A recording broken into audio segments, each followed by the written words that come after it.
আকাশবাণী খবর পড়ছি দেবব্রত মণ্ডল। প্রথমে বিশেষ খবর। প্রাক্তন প্রধানমন্ত্রী ডক্টর মনমোহন সিং প্রয়াত। রাষ্ট্রপতি, উপরাষ্ট্রপতি, প্রধানমন্ত্রী তার প্রয়াণে গভীর শোক প্রকাশ করেছেন। 7 দিনের রাষ্ট্রীয় শোক ঘোষণা করা হয়েছে। প্রধানমন্ত্রী নরেন্দ্র মোদী বলেছেন, যুবশক্তির ক্ষমতায়নই তার সরকারের অন্যতম লক্ষ্য। প্রধানমন্ত্রী আজ স্বামিত্ব প্রকল্পের অধীনে 58 লক্ষেরও বেশি সম্পত্তি কার্ড বিতরণ করবেন। বিদেশমন্ত্রী ডক্টর এস জয়শঙ্কর ওয়াশিংটন ডিসিতে ভারত মার্কিন কৌশলগত অংশীদারিত্বের অগ্রগতি নিয়ে সে দেশের জাতীয় নিরাপত্তা উপদেষ্টা জেক সুলিভানের সঙ্গে বৈঠক করেছেন। আবহাওয়া দপ্তর পূর্ব রাজস্থান, পাঞ্জাব, পূর্ব মধ্যপ্রদেশ, হরিয়ানা, চণ্ডীগড়, দিল্লি, পশ্চিম মধ্যপ্রদেশ সহ অনেক জায়গায় বজ্রবিদ্যুৎ সহ ঝড় বৃষ্টির পূর্বাভাস দিয়েছে। মেলবোর্নে বর্ডার গাভাস্কার ট্রফির চতুর্থ টেস্টের দ্বিতীয় দিনে ভারতের বিরুদ্ধে অস্ট্রেলিয়া বড় রানের ইনিংস করতে চলেছে। আসছি বিস্তারিত খবরে। প্রাক্তন প্রধানমন্ত্রী ডক্টর মনমোহন সিং প্রয়াত। বয়স হয়েছিল 92 বছর। দিল্লির all India institute of medical sciences গতরাতে তিনি শেষ নিঃশ্বাস ত্যাগ করেন। দীর্ঘদিন তিনি বয়সজনিত অসুস্থতায় ভুগছিলেন। বাড়িতেই তিনি সংজ্ঞা হারান।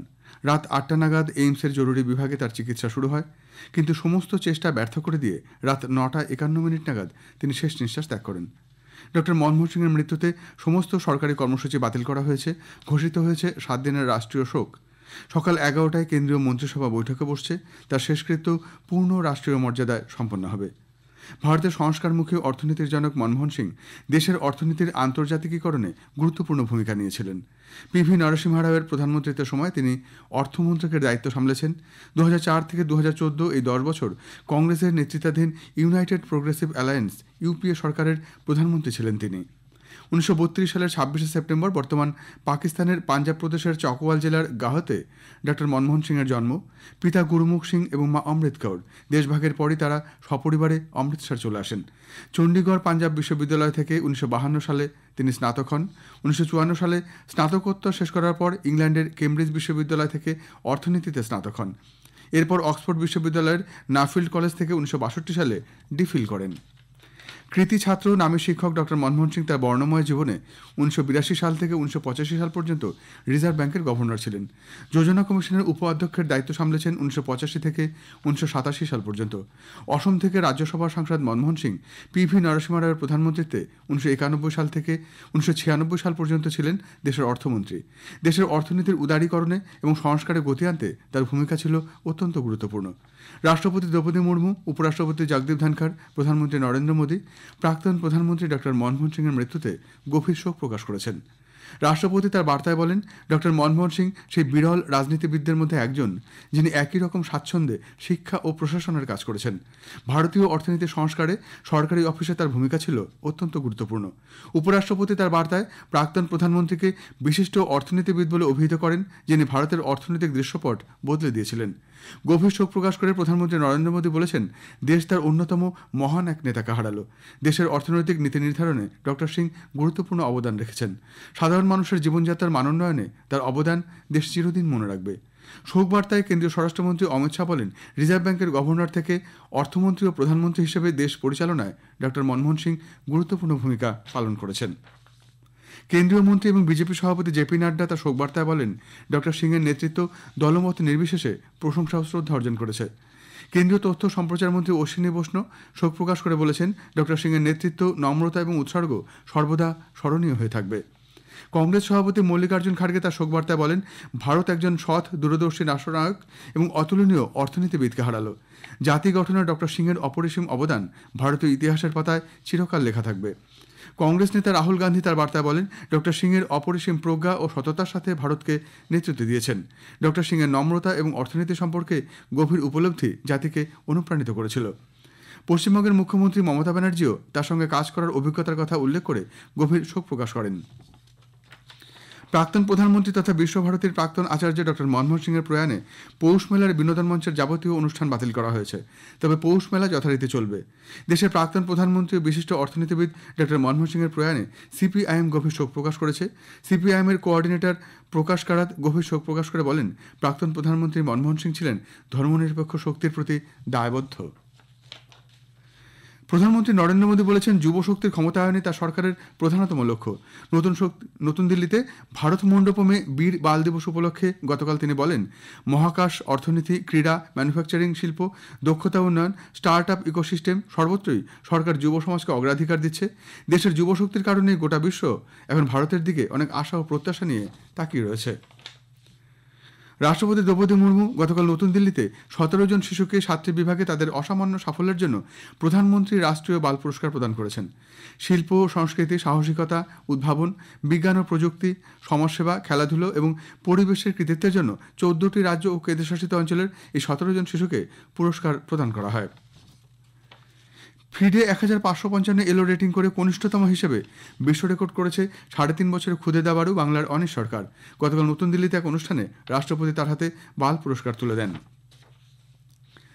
প্রধানমন্ত্রী নরেন্দ্র মোদী আজ স্বামিত্ব প্রকল্পের অধীনে 58 লক্ষেরও বেশি সম্পত্তি কার্ড বিতরণ করবেন।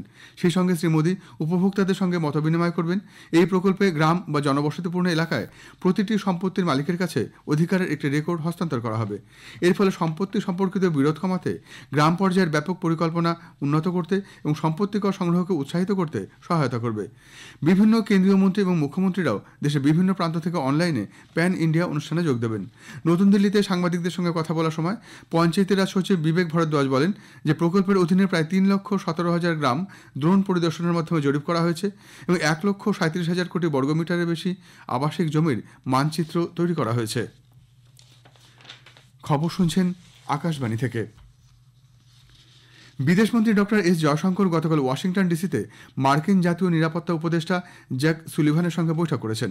ভারত মার্কিন কৌশলগত অংশীদারিত্বের অগ্রগতি নিয়ে তারা বিস্তারিত আলোচনা করেন এবং বিভিন্ন আঞ্চলিক ও আন্তর্জাতিক বিষয় নিয়ে মতবিনিময় করেন। 24শে ডিসেম্বর থেকে 6 দিনের মার্কিন সফরে রয়েছেন ডক্টর জয়শঙ্কর। মার্কিন বিদেশমন্ত্রীর সঙ্গেও তিনি দ্বিপাক্ষিক ও আঞ্চলিক বিষয়ে বৈঠক করবেন। সফরকালে ডক্টর জয়শঙ্কর মার্কিন যুক্তরাষ্ট্রে ভারতের কনসাল জেনারেলদের একটি সম্মেলনেও সভাপতিত্ব করবেন। ভারতীয় উপকূলরক্ষী বাহিনী গুজরাটের পোরবন্দর থেকে 311 কিলোমিটার পশ্চিমে পাকিস্তানের অনুসন্ধান ও উদ্ধার সম্পর্কিত এলাকায় ডুবন্ত একটি জলযান থেকে 9 জন ভারতীয় নাবিককে উদ্ধার করেছে। গুজরাটের মুন্দ্রা থেকে সেটি ইয়েমেন যাওয়ার সময় প্রাকৃতিক দুর্যোগে উত্তাল সমুদ্রে বিপদে পড়ে। প্রতিরক্ষা মন্ত্রক এক বিবৃতিতে জানিয়েছে যে মুম্বাইয়ের এবং পাকিস্তানের করাচির মেরিটাইম রেস্কিউ কোঅর্ডিনেশন সেন্টার বা নৌ উদ্ধার সমন্বয় কেন্দ্রগুলির ব্যতিক্রমী সহযোগিতায় উদ্ধার কাজ সম্ভব হয়েছে। জাতীয় মানবাধিকার কমিশন কেরালার তিরুবনন্তপুরম জেলার আদিবাসীদের মধ্যে আত্মহত্যার ঘটনা বৃদ্ধি পাওয়ায় স্বতঃপ্রণোদিত হয়ে অভিযোগ দায়ের করেছে। চলতি বছরে প্রায় 23 জনের মৃত্যুর খবর পাওয়া গেছে। কেরালার মুখ্য সচিব ও রাজ্য পুলিশের মহানির্দেশককে নোটিশ পাঠিয়ে 2 সপ্তাহের মধ্যে এ বিষয়ে বিস্তারিত রিপোর্ট তলব করেছে কমিশন। রিপোর্ট অনুযায়ী 2011 থেকে 2022 সালের মধ্যে জেলার পেরিঙ্গামাল্লা পঞ্চায়েতে প্রায় 138টি আত্মহত্যার ঘটনা ঘটেছে। 2 বছর তুলনামূলকভাবে কম থাকার পর জেলার আদিবাসী বসতিগুলিতে আত্মহত্যার ধারাবাহিকতা পুনরায় ফিরে এসেছে। জাতীয় মানবাধিকার কমিশন জানিয়েছে যে মিডিয়া রিপোর্টের বিষয়বস্তু যদি সত্য হয় তবে কেরালার নির্দিষ্ট অঞ্চলে বসবাসকারী তপশিলি উপজাতিভুক্ত ব্যক্তিদের জীবনের অধিকার এবং সামাজিক, অর্থনৈতিক ও সাংস্কৃতিক অধিকার নিয়ে প্রশ্ন উঠবে। সমাজের দুর্বল অংশের যুবকদের আত্মহত্যা মানবাধিকার লঙ্ঘনের একটি সম্পর্কিত বিষয়। তথ্য সম্প্রচার মন্ত্রী অশ্বিনী বৈষ্ণব জানিয়েছেন 1 মাসের মধ্যে প্রসার ভারতীর ওটিটি অ্যাপ ওয়েবস ডাউনলোডের সংখ্যা 10 লক্ষ ছাড়িয়ে গেছে। সামাজিক মাধ্যমে শেয়ার করা একগুচ্ছ বার্তায় মন্ত্রী বলেন, এই সাফল্য দেশের সংস্কৃতির সঙ্গে ঐতিহ্যের যে গভীর সম্পর্ক রয়েছে তারই প্রতিফলন। মহাকাব্য, রামায়ণ, মহাভারতের নস্টালজিয়ার পাশাপাশি ওয়েবস আধুনিক সময়ের নতুন অনুষ্ঠানও দর্শকদের সামনে তুলে ধরেছে। ভারতের আবহাওয়া দপ্তর পূর্ব রাজস্থান, পাঞ্জাব, পূর্ব মধ্যপ্রদেশ, হরিয়ানা, চণ্ডীগড়, দিল্লি, পশ্চিম মধ্যপ্রদেশ, মহারাষ্ট্র, মারাঠাওয়াড়া, পশ্চিম রাজস্থান এবং গুজরাটের অনেক জায়গায় বজ্রবিদ্যুৎ সহ ঝড় বৃষ্টির পূর্বাভাস দিয়েছে। অসম ও মেঘালয়ে রাত ও সকালের দিকে ঘন কুয়াশা থাকছে। আগামী 3 দিন পূর্ব মধ্য ভারতের সর্বনিম্ন তাপমাত্রার কোনো উল্লেখযোগ্য পরিবর্তন হবে না। দেশের উত্তর পশ্চিম ও পশ্চিমাঞ্চলে আগামী 2 দিন সর্বনিম্ন তাপমাত্রা 2 থেকে 3 ডিগ্রি সেলসিয়াস বৃদ্ধি পেতে পারে। মেলবোর্নে বর্ডার গাভাস্কার ট্রফির চতুর্থ টেস্টের দ্বিতীয় দিনে ভারতের বিরুদ্ধে অস্ট্রেলিয়া বড় ইনিংস গড়ার পথে। শেষ খবর পাওয়া পর্যন্ত অস্ট্রেলিয়া 7 উইকেটে 454 রান করেছে। স্টিভ স্মিথ 139 রানে ব্যাট করছেন, লাবুসানে করেন 72 রান। এর আগে প্রথম দিনের শেষে অস্ট্রেলিয়া 6 উইকেটে 311 রান করেছিল। ভারতের হয়ে 3টি উইকেট নেন জসপ্রীত বুমরা। 5 ম্যাচের সিরিজে 1টি করে ম্যাচ জিতেছে 2 দল। শেষ করার আগে বিশেষ খবর আরেকবার। প্রাক্তন প্রধানমন্ত্রী ডক্টর মনমোহন সিং প্রয়াত। রাষ্ট্রপতি, উপরাষ্ট্রপতি, প্রধানমন্ত্রী তার প্রয়াণে গভীর শোক প্রকাশ করেছেন।